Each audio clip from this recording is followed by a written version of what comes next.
Thank you very much, ladies and gentlemen.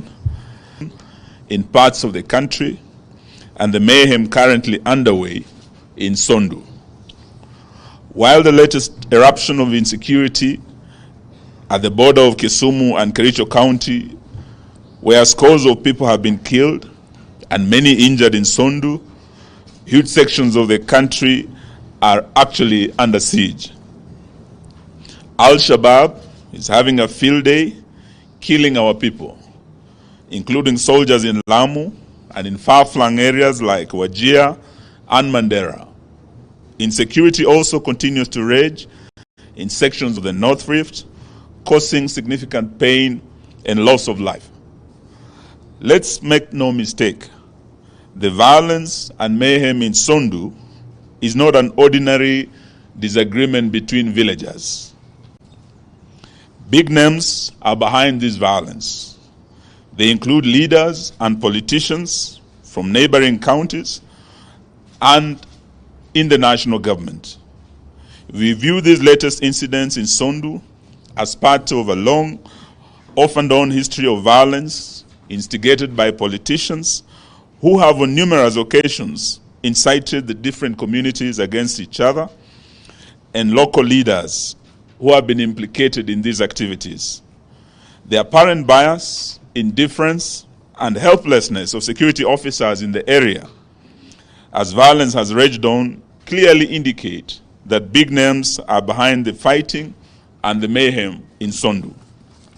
In particular, we are demanding investigations to be carried out against individuals who have been implicated as sponsors of the violence, who include the Kericho County Governor, Dr. Eric Mutai.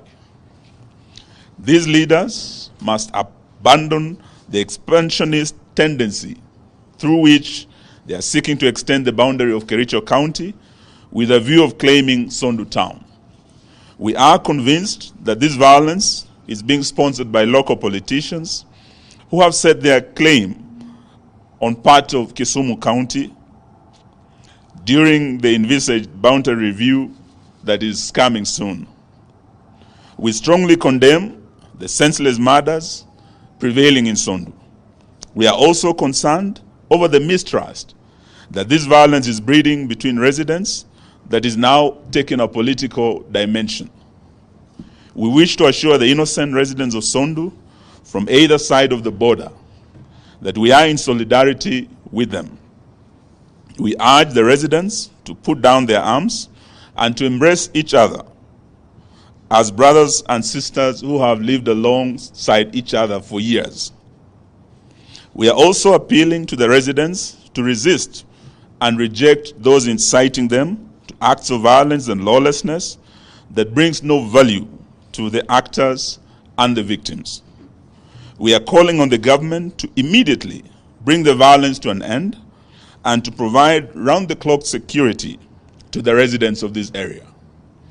The people behind this violence and mayhem must be identified, arrested, and made to account for their actions.